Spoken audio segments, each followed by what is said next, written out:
in life is not to aim for perfection para lahat ng problema mo masagutan mo. Or lahat ng tanong mo ay meron kang solution, 'di ba, sa buhay. Hindi ganoon ang buhay. It doesn't aim for perfection. Dapat you live with your imperfections.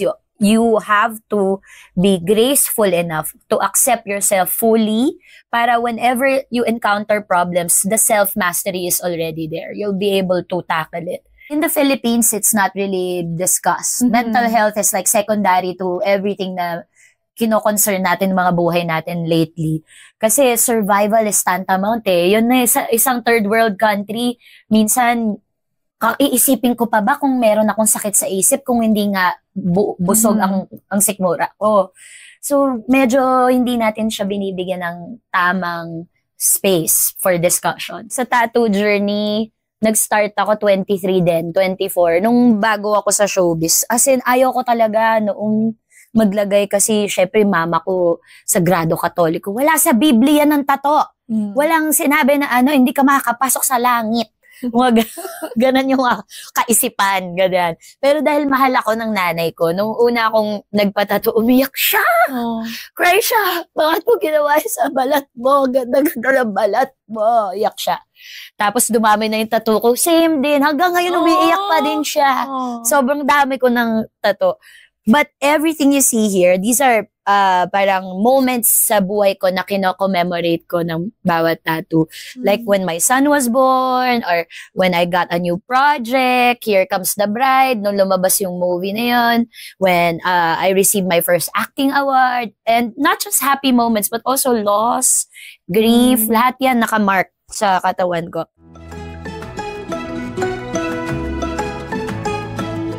That song is parang a testament to anyone na lagi kayong binubuli, lagi kayo sinasabihan na hindi ka ganyan dapat ganito ka, ay ba't ganyan itsura mo, na magkaroon kayo ng lakas na loob, hindi, babae po ako, diba? Yun yung kanta. Yun Pero siya. it started as, sinulat nyo siya dahil yun yung sinasabi ng tao sa inyo. True. Yun yung... Kung sino man yung mga I hate you guys. Charas, you need to stop it. Stop. Pero tingnan nyo kung anong nangyari, di ba? Yes. Yun ang kinalabasan. Sobrang naging deep nung meaning nung kantang yun. Diba? Imbis na yung mga sa inyo, pang-aasar, damdamin ninyo, gawin yung pera. Charas, isulat nyo, gawin yung kanta, huwag kayong ma-arty. Oo, diba? So, papunta rin tayo dyan sa pagiging business-minded nyo naman. Yes. Kasi ang napansin ko din, sabi nyo nga, yung sa wedding events, nangyari siya dahil sa parang practicality. Yung mga friends nyo, ina-ask yun. Tapos kahit yung sa food business nyo, sa plants. So, sa tingin nyo, saan nanggaling yung pagiging business-minded nyo? Dala ng kahirapan, Jer. Kasi lumaki kami sa isang bahay na, alam mo yung traditional na pamilya na dapat kayo, galingan nyo na sa mga buhay nyo kasi pagtanda namin, hindi na namin kayo dapat iintindihin. Hindi naman kami ginawang insurance na mga magulang namin. Kumbaga self-sufficient naman sila. Pero laging merong gano'n na constant na binubulong. Ayusin nyo, mag-aral kayong mabuti. Yung henerasyon namin medyo may pagkaganyan siya.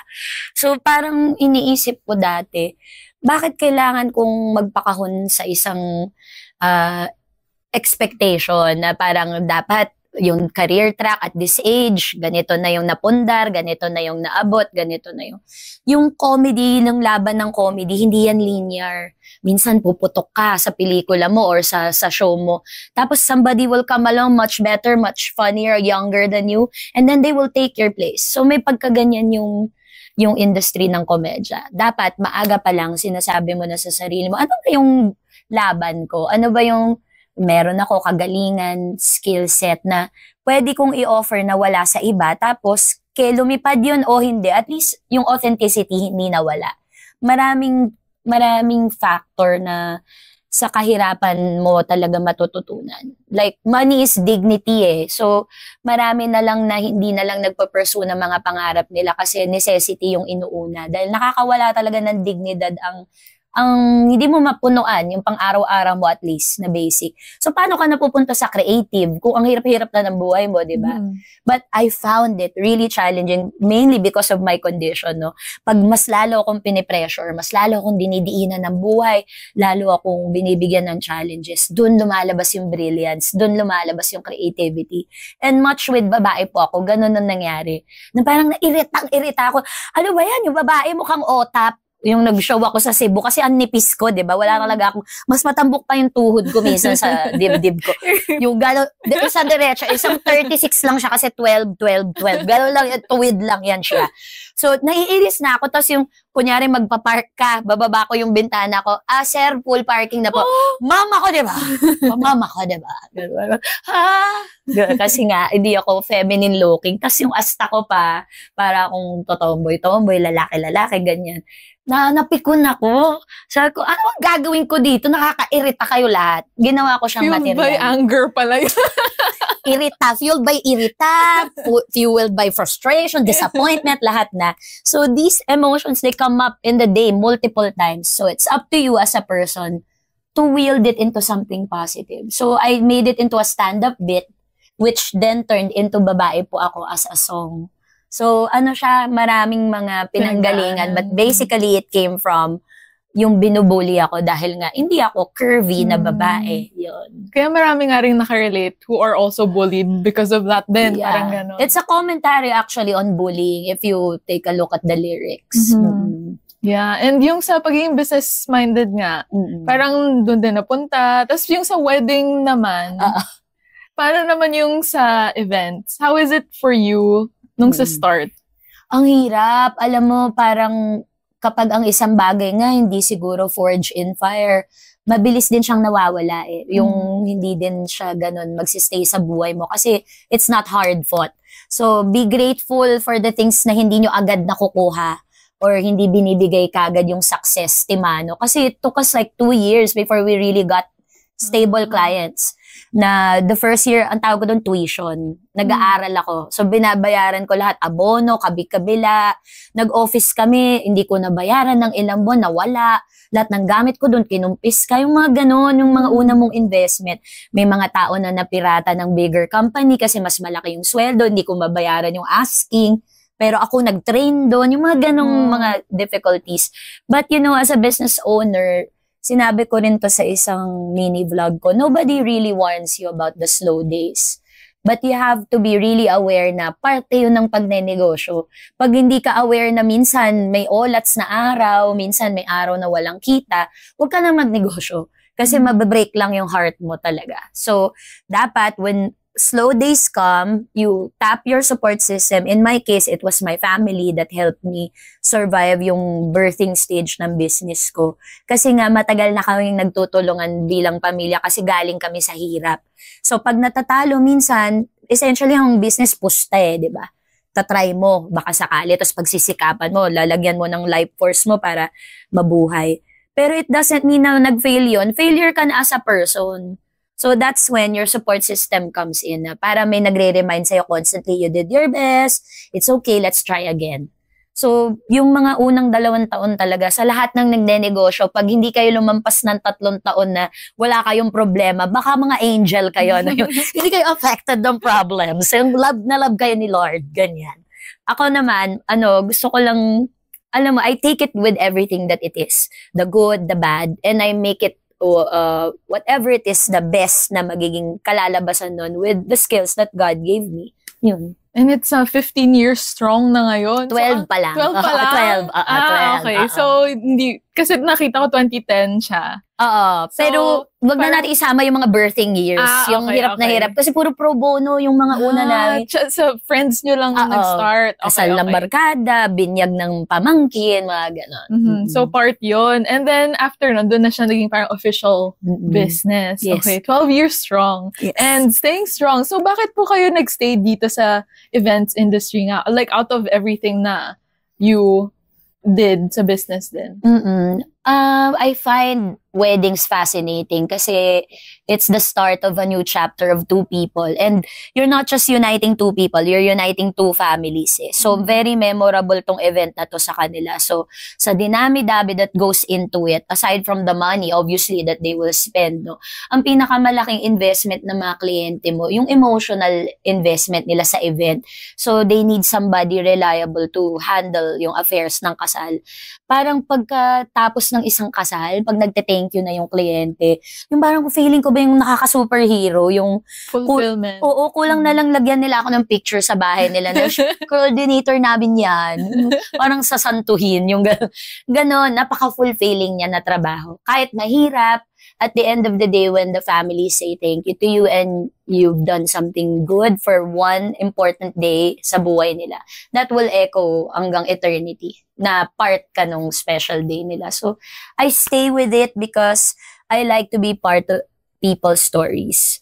And stories are what make us as a human race, no? Tayo, lalo na mga Pilipino, it's what makes us different from other nations. Kasi tayo, maanong Pilipino, makapwa, matao, yung mahilig makipag-interact sa tao. And I've relied on the many small kindnesses of people in my life. And in weddings, ang dami mo makikita ganon. You'd be so fascinated na ang babait ng mga iba. May mga maldita din, ha? Kayo, ha? Charos!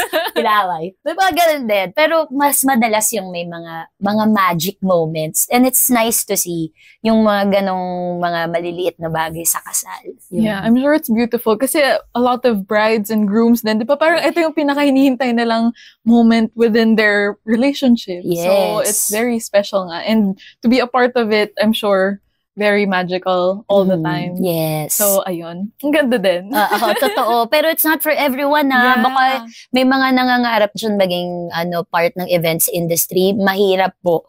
Napakahirap. A lot of training goes into it. Tapos ang taas din ng mga standards ng industry. Kasi dami na rin magagaling. Sobrang dami ng companies. But I think the edge of Weddings by TV is that aside from me being at the helm of the production, kasi exposed na ako matagal na sa entertainment industry. So I can also apply it when I direct the wedding program.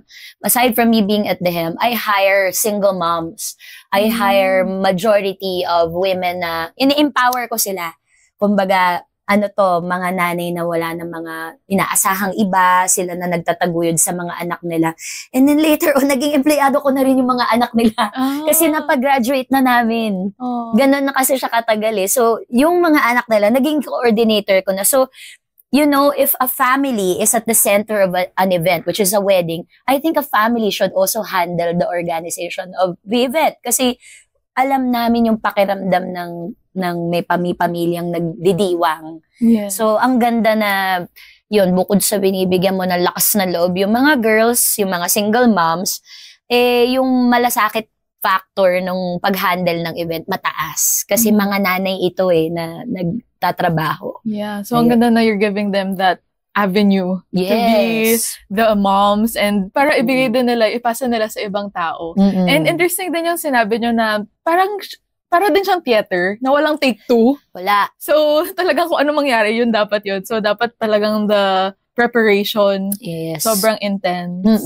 Tsaka hindi lang sa'yo nakadepende, pati sa client actually. Kasi if hindi din sila proactive, kunyari they don't cooperate, o kaya wala sila masyadong gana, diba sometimes hindi lang ako coordinator, minsan therapist na rin ako, minsan shoulder to cry on na rin ako, ganyan. Kasi syempre high pressure situation eh.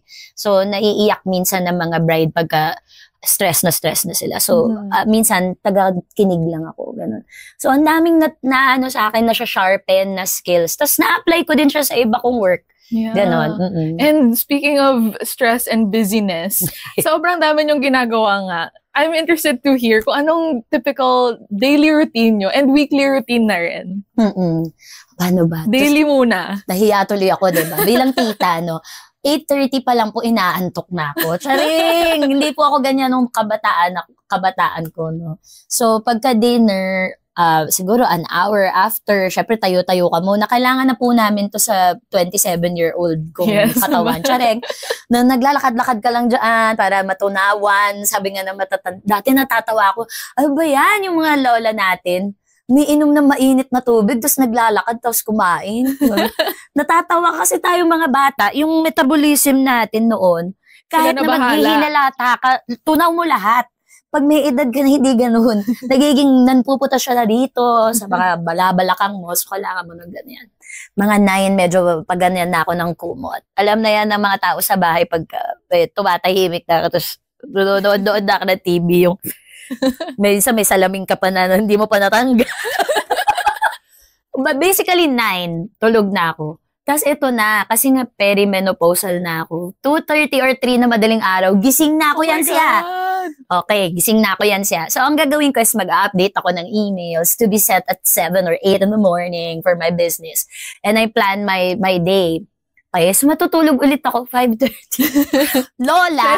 Siesta! So, nagising ako ng 2:30, 3 o'clock, tapos tulog ulit ako ng 5:30 hanggang magka-araw, which is 7.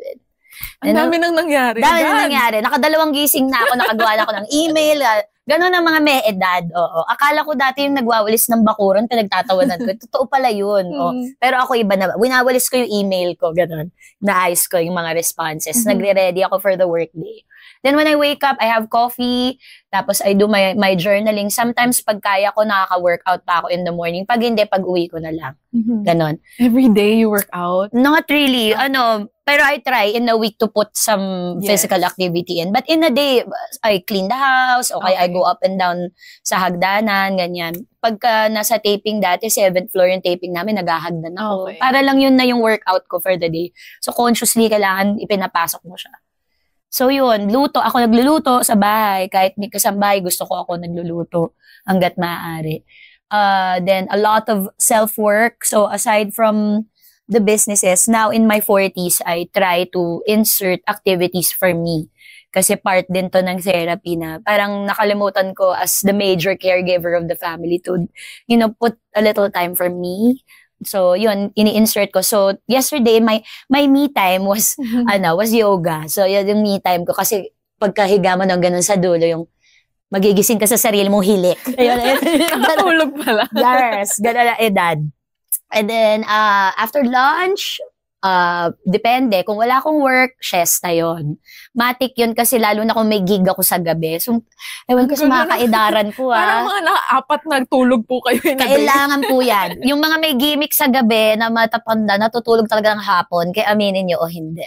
Natutulog talaga tayo ng hapon. So, trabaho, then naghahalaman ako. So, isa pa yun na, parang meditative hour. Halaman, ganyan-ganyan. Or nagpe-paint. Ganun, kasi nag-acrylic painting din ako. Then, I do the show. Kunyari sa gabi, meron akong show. Then, afterwards, I come home, take off my makeup, in bed by 9 o'clock. Ganun. Wow. That's it. Very full day. That's a regular day. It's a 12-hour rat. And then, maga natutulog. Kasi napaka-importante ng pahinga. Yes. Pero maganda rin po na complete pa rin yung sleep nyo every time. Sobrang important yan. Pero yung weekly nyo naman, like usual shows, ano yung schedule nyo naman dun? So, taping ako Monday, Wednesday, show ako ng Tuesday, Saturday, in between client meetings. So, it's a daily grind talaga. Kailangan ibigay mo din sa sarili mo na may isang off day. So, usually it's Wednesday or Tuesday kung wala talaga akong show. So, totoo yun. Tuesday, ang day off ni Tuesday. Okay. Yung araw na yon, kung hanggat maaaring wala akong gagawin, talagang hilata. Gulay lang ako sa bahay. Wala. Super gulay. Akala nyo hindi kayo productive, kasama yun. Yes, agree. Kasama yun. No? Kasi parang pagka nag-rest ka rin, I have that too, yung one day na gulay. Kasi after nun, you get to give 100%. Parang of yourself sa other days. Yes. Pagka yung 100% ka rin nag-rest in one day. Parang gano'n. So, it's nice to hear your routine. Kasi parang I think dapat ma-incorporate yan sa mga ibang tao din na kung kaya. Kung kaya. So, speaking of yung hobbies nyo din na sinabi nyo, you do painting. So, paano naman nag-start yun na impressionism ang naging choice of nyo? Style, yeah. Malabo na kasi yung mata ko eh. Kaya, charas, ang blurry ng mga napapaint ko. Charing! Practicality din pala. Practicality lang. Pandemic. Okay. Parang sa sobrang kaboringan ng bawat araw, di ba nga, ang ADHD, kailangan lagi ako may ginagawa. Kung hindi, ano ako, di ba? So, inisip ko, paano ba? Ano pa bang hindi ko pa natatry na subukan? I've always been parang fascinated by it, pero parang nadadaga ako sa skill ko. Pero naisip ko parang, wala namang makakakita. Ako na lang, parang hindi ko muna i-document hanggat di pa ako confident. So, nanood lang ako ng YouTube tutorials. Autodidact ako, guys, wala akong professional training. I bought materials, minsan mali pa yung nabibili ko. Tapos I asked, mga FA, mga fine arts batchmates, how to do this, etc. And then they helped me purchase the right things and the technique. Tinuturuan nila ako. Tapos tuloy-tuloy lang hanggang sa nakuha ko yung gusto kong technique, gusto kong style. That's the trick with anything creative eh. Akala naman tao hindi dapat pinapractice.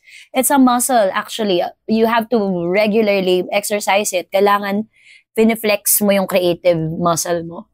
So in a month, siguro dati nung pandemic nakakalabas ako ng 20 to 30 na pieces. Tapos nandun lang sila lahat sa bahay. Hindi ko binibenta. May isa lang akong aparador na punong-puno ng artwork. Ganon. Tapos ngayon, bihira na lang kasi back to taping na tayo, diba? But when I have time, ganon pa rin.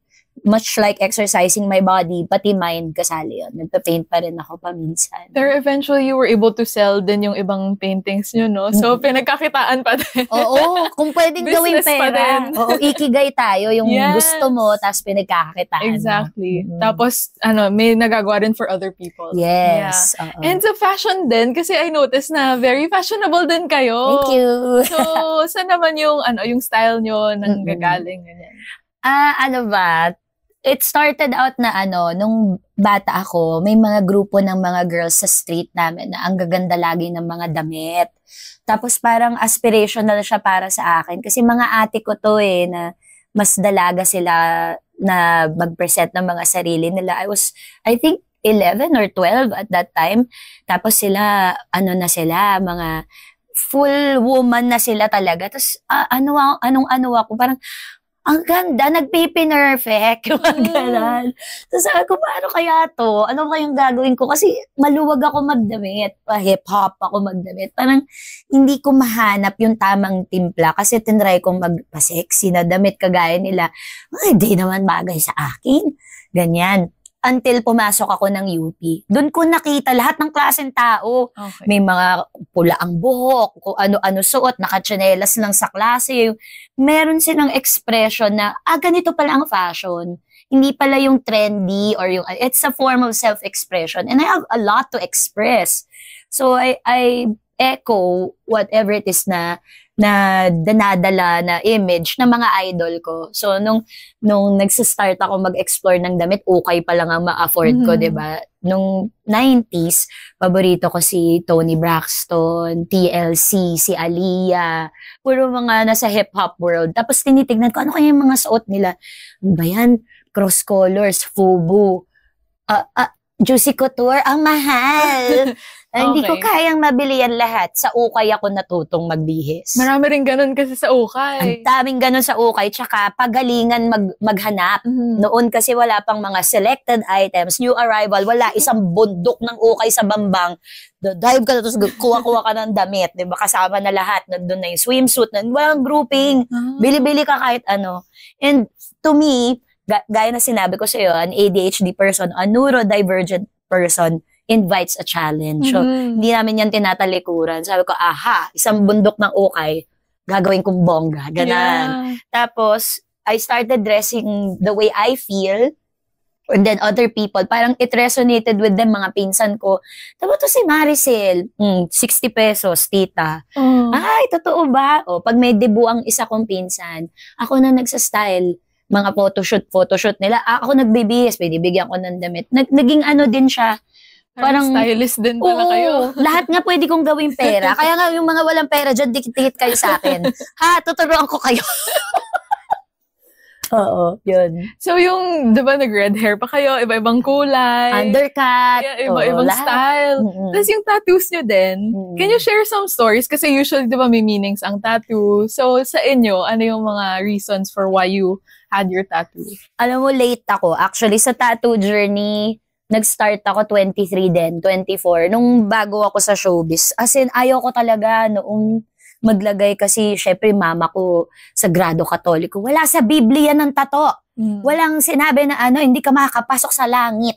Mga ganan yung kaisipan, ganyan. Pero dahil mahal ako ng nanay ko, nung una akong nagpatato, umiyak siya. Cry siya. Bakit mo ginawa sa balat mo? Ganda-ganda ng balat mo. Iyak siya. Tapos dumami na yung tattoo ko. Same din. Hanggang ngayon umiiyak pa din siya. Sobrang dami ko ng tattoo. But everything you see here, these are parang moments sa buhay ko na kino-commemorate ko ng bawat tattoo. Like when my son was born, or when I got a new project, Here Comes the Bride, nung lumabas yung movie na yun, when I received my first acting award, and not just happy moments, but also loss, grief, lahat yan nakamark sa katawan ko. One specific story is this one. Ito, maganda to. Yung parang lotus ko na nasa kamay ko na parang bracelet type. Sobrang dami kong mga matalinhagang kukwento sa mga tao. You know, the lotus blooms in dark, murky waters. Wow. May mga ganun cheka. Pero ang totoo, galing lang po to sa pera ng Myanmar. Kinopya ko lang kasi ang ganda-ganda. Totoo, yung isang bill ng Myanmar, pag pinuntahan nyo, makikita nyo tong ko. Nagpunta kasi ako doon, tas nagandahan ako. Ang ganda ng pera nila. Patato ko. Gano'n lang kasimple. Saan nyo siya pinatato? Doon na? Or dito na sa Pilipinas? Dito. Yung perang inuwi ko, pinagaya ko sa tattoo artist yung motif nung corner ng pera. Tapos nilagay ko lang kasi ang ganda. And then I found out yung mysticism behind it, bakit pinili ng government nila yung ay, maganda pala. So afterthought na lang yung meaning. Binigyan na lang deeper meaning. Pero isang ganun yun. I think your body is your temple and you decorate it how you want to commemorate certain things. So, much like an altar, diba? Ganun You said you had a tattoo nung pinanganak yung anak nyo. Which one is it? Ito, yung protection, yung Peruvian dragon siya. Yan. Tapos ito, Omane Padme yung nakasulat. Sanskrit. So, ang ibig sabihin niyan, hail to the jewel that came out of the lotus. Ang daming alam. Ang daming alam. Deep. Oo. May nagdidinit. Oo. Pero ito, na to, second birthday na to ni Kaya nung pinakabit ko. Nung pagkapanganak ko, pa lang nung isang sugat, susugatan mo na naman. So, wala na. How old are you when you had your son? I was 21 when Kaya was born. Noon, ito pa yung mga panahon na pag nabubuntis, ipadala sa Amerika. Di ba ganun pag mayayaman? Yung, ba yan? Ang problema na si Inigo, ay padala sa Amerika. Ayan, yung mga punishment. Sana ganun yung family ko, di ba? Yung nagka-problem ako, ipadala sa Amerika. Ganun. Pero nung nagkaroon ako ng pregnancy at an early age, ipadala sa simbahan. Yung ganun, makausap kay father, ganun. Ang mama ko, sabi niya, kaya na naman siya, magiging mahirap ang buhay kasi bata-bata mo pa, eme-eme. Pero dahil nga matigas ang ulo, di ba, at saka tapang-tapangan ako na bata, ako pa yung nagsasabi sa mama ko, kaya natin to. Kaya natin to. Tapos pagbalik ni mama sa Japan, hindi ko kaya. Kaya ba kaya yung pangalan ng anak? Kaya yung pangalan niya kasi kaya ko to. Kaya ko yan, anak. Hi, Kaya. Hello. Pero how was it? Kasi nag-start kayo sa career nyo noon. Kamusta yung, for sure, struggles? Yes. Nang may baby, tapos nagbabanda-banda kayo, nagko-comedy. Kamusta yung time na yon? Challenging kasi walang manual talaga pag naging magulang ka. Hindi ka bibigyan ng paglabas mo ng ospital. Ito ang mga dapat gawin sa pagpapalaki ng bata. Wala namang ganun Yung, ano gagawin ko sa'yo? Yung unang gabi na magkasama kami, nag-uusap kami talaga. Para ko siyang matanda na nilagay ko siya sa bed. Tapos kinakausap ko siya gagawin natin ngayon, Dalawa lang tayo sa buhay. Yan siya, ganun. Parang kung paano ko inatake yung buhay ko nung bata ako, ganun din yung pagiging magulang. Na naging ako, nakatutok talaga ako doon sa paano ko ba siya asikasuhin, paano ko ba gagawing maganda ang buhay ng tao na to, 'di ba? So ang level of experience mo zero talaga. Kasi unang anak mo, tas sa buhay wala ka pa masyadong napapatunayan. Hindi mo pa alam kung anong tama at mali talaga kasi technically hindi ka pa ganun kahusay mag-handle ng lahat. But that kid, it grew up with me. sabay kaming nag-mature, sabay kaming natututo ako habang pinapalaki ko siya. And in so many ways, my son saved me from a lot of things. Maaga akong tumigil ng kung ano-ano, like mag-stay up late, matulog sa kung kani-kaninong bahay. Kasi wala kaming kapera-pera, so hindi ako makapag-dorm nung nagsisimula ako nung college. So nakikitira ako sa bahay ng kaklase ko. Sometimes nahihiya ako umuwi nang wala pa sila doon, kahit antok na ako kasi nga nakikitira lang ako. So wala kang choice kundi tumambay, mabarkada, naputol lahat yon, lahat ng mga behavior na pang-responsableng tao pumasok sa akin.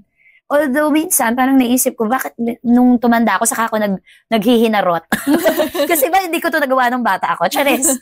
Pero ang laki ng difference ng pagkatao ko mula nung naging nanay ako. It taught me to become more open to other people kasi may isa kang taong kino-consider na, which is a part of you also. So, kailangan, lumalaki siya nang may guidance ako, pero sarili din niya yung pagkatao niya. And I am there to just be, like a beacon, a homing beacon, this way, to the right path. Yeah. But ultimately, it's up to him. Yun. So, kahit mahirap, I know na one day when he becomes an upstanding adult, I had a lot to do with that. And hopefully, anak, mabait nga si Kaya. Salamat sa Panginoon Diyos ko, mabait yung anak ko. Pero nung time din na yun na nung nagtatrabaho kayo, parang dahil nga may anak kayo, nag-yes din ba kayo sa maraming lalong mga gigs and all? Kailangan, out of necessity. Which, to me, right now, na ngayon, mas picky na tayo sa rules. Kasi syempre, nagnanarrow na rin yung opportunities because of age, no? Naisip ko na, buti na lang nagawa ko na lahat nung kabataan. That's when you do the mistakes. That's when you create who you are, yung persona, yung branding mo. Ginagawa mo talaga yan sa first 10 to 15 years ng career mo. Now, 20 years pataas, more on legacy building na yung focus ko. Like, what will people remember me by? Ano yung contribution ko sa entertainment? Nandun na ako. And I think people will see through the career that I made na hindi tayo pwedeng mapako sa pagiging komedyante, sa pagiging singer. We can actually be multifaceted, as you said, and excel at many things. But at the same time, hindi din natin mapapabayaan yung sarili natin. So now, medyo baligtad ako, na bumabalik ako sa self ko ulit. So I still do the work, I still enjoy it, but the main priority now is me, my mental health, my personal life. Yeah. So speaking of that, ano naman yung goals nyo nga ngayon na? So let's start, I guess, with career first. Siguro, I want to, since na-try ko na mag-podcast, no, to create my own show, probably if God is willing to give it the opportunity, no, na parang advice show. Kasi I think with everything that I've been through, I will be a great instrument for change for other people, especially for women my age, mga nanay, mga magulang na medyo may struggles. Kasi napakaano ng panahon ngayon, kung mahina-hina yung karakter mo bilang tao, talagang susubukan ka ng lahat. No? So, I think I would be a great help to my listeners if I do that type of podcast. Yeah. So that's one of my goals. And another one is to be behind the camera more. So I'm developing material when I have free time to probably become a full-length movie one day. So I really want to become a director. So baka bumalik ako sa school kasi kailangan ina-update yung course natin dahil technology-based tayo. So I want to go back to school. And aside from doing a movie, doing a podcast, siguro gusto ko rin magsulat ng book. Wow. Okay. Yeah. Legacy-driven na talaga. Yeah. Something that would, last beyond my life, that my grandchildren, great-grandchildren, your Lola wrote this, parang gano'n. Diba? Chus Kuday. Yun yung title ng book. Charas, Chus Kuday by Tuesday Vargas. So, lahat ng pinagdaanan nyo nandun din. True. Exciting. Kasi even with the podcast, I mean, now that na-experience nyo nga siya, ang dami rin gusto makinig sa inyo eh. So, nakakatuwa. I was reading yung comments sa other na mga podcast na na-interview din kayo, ganyan. Sobrang, I'm sure, ang dami maging excited. Yes. Pag gumawa na rin kayo ng sarili. And wait lang. Wait lang. Wait lang kasi yung minamadali. Charas, nagpapagaling pa ako. One thing at a time. Yes. Pero ang ganda ng mga goals nyo nga in the film and the book. So, good luck. Yes. Excited to consume it then. Sa personal life, ano bang pwede kong maging goal ngayon? Basically now, I just let things be kasi if we keep on planning where our lives are headed, we lose the moment eh. So I try to live in the now most of the time na anong Wednesday, 'di ba? Anong meron sa Wednesday? Doon muna tayo, 'di ba? Anong pwede kong gawin today? Doon ako kasi ang daming mga anxieties and stressors na nakadikit by looking at the future too much or looking at the past too much. Minsan nakakalimutan natin yung the little things like, oy, hindi umulan today, bakit di ko na-appreciate na sumisikat ang araw? Mm-hmm. Diba? Oy, ang sarap ng food ko ngayon na naubos ko yung lahat ng laman ng plato ko. Yung ganun, oy, at least may kinakain ako, yung ibang mga kababayan natin, they can't say as much. So, I try to live my life now, aside from being in the moment, to say to myself na, oy, instead na magreklamo ko, life is not happening to me, it's happening for me. Mm-hmm. May mga tinuturo bawat nangyayari, bawat situation. And the only thing na you can do to be able to recognize it is to live now, at this moment. Ito lang. Ito yung nagmamatter. Yun. Mm-hmm. Kaya ba ginagawa nyo ring jokes yung pagiging Gen Z ng anak nyo? Kasi you're living in the now. Oo eh. Parang lahat ng generation, dapat may kaaway kang generation para relevant ka. Chares! So yung goal nyo naman for Kaya, ano naman yun? More than anything, no, a lot of parents want their kids to become financially stable, be successful in life, have a career, or be with someone, magkaroon sila ng special someone that cares for them, loves them. But what I've been teaching my son, especially lately, kasi both of us are in this journey, magkasama kaming nagpapagaling, no? Sabi ko sa kanya, no matter what happens, kahit ano pang sabihin sa'yo ng society or expectation ng mga classmates mo, batchmates mo, mga kaedaran mo, ano man yung nangyayari sa buhay nila, that's theirs. Your story is different. You need to focus not on the outside impulses, but on you. Kasi kapag hindi siya okay as a person, hindi siya masaya, hindi siya stable, yung internal systems niya hindi maayos, everything else will fall apart. So I try as a parent to reassure my son na, especially with, alam ko may mga comment na nito mga anak ng mga artista that they feel so much pressure to become their parents or go in the same career as their parents. If you have experienced this. Yeah. No, stress then. Like going into comedy, should I do that? How can I? Following the footsteps of my dad? Tatay mo, di nakakatawa ka rin. Ay, wala. Hindi ako nakakatawa in that way. I mean, diba? Iba. So parang, yeah, so I get that. Diba? Struggle, yeah. So I try to make him feel na my story is different from your story, your journey is different from my journey, but I will be here to be a witness to all of it, and so that you have somebody that you can look back at, that should I do this, may gaganon sa'yo, parang go pursue it. Ito rin ba yung parang na-encounter nyo sa therapy? Since you do therapy together, yes, diba? No, separately, different doctors, yeah. Okay. So, ba naman naisip na to do that? Hahaba ulit tong conversation, pero yeah. Sa lahat naman gusto akala nyo, tapos na, pero hindi na therapy. So, yeah, let's talk about that kasi sobrang interesting din nun. Ayun, in the Philippines, it's not really discussed. Mental health is like secondary to everything na kino-concern natin mga buhay natin lately.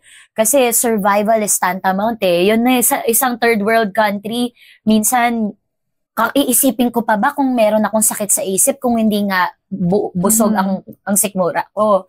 So medyo hindi natin siya binibigyan ng tamang space for discussion. So maaga kong pinaliwanag sa anak ko, he's been in therapy since maliit siya. Wow. Ganon. How old? He started 11 years old. Wow. 11, 12, mga ganyan. Kasi my kid really asked for help. Kasi he grew up in a house where you can be vocal to your parents nang hindi ka dyan na-judge. I was raised in a generation where children are supposed to be seen, not heard. Ganon yung mga bata noon. Huwag ka sasagot sa nanay mo. Kapag may sinabi si mama, tapos na. Wala na mga ngatwiran. Pag tinalo ka, dapat walang tunog. Ganon dati. Yung kasi maririnig ng kapitbahay. Everything was about appearances before. Yung pag-uusapan tayo ng kapitbahay. Sabihin, may problema tayo, ganito, ganyan. So, papaluin ka, walang tunog. Mga ganon yung henerasyon namin. I try to flip the script with my son Because the only thing that we will not pass generational trauma is for it to stop with us. So, hindi enough na ako lang ang nagde-therapy. Dapat kasama yung anak ko na nakaranas nung lahat ng hang-ups na meron ako. 'Di ba? So, pinaramdam ko sa kanya na asking for help is not a sign of weakness. When you actually need help, you have your mom as your ally or any of your parents na pwede mong bulungan, Mom, I need somebody to talk to other than you.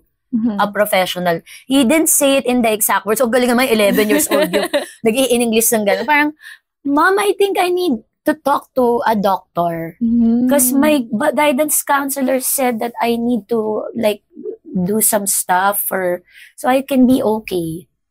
So, gets ko na kagad kung ano yun. Okay, so you need to do what I do. Like, go to this other doctor, the head doctor.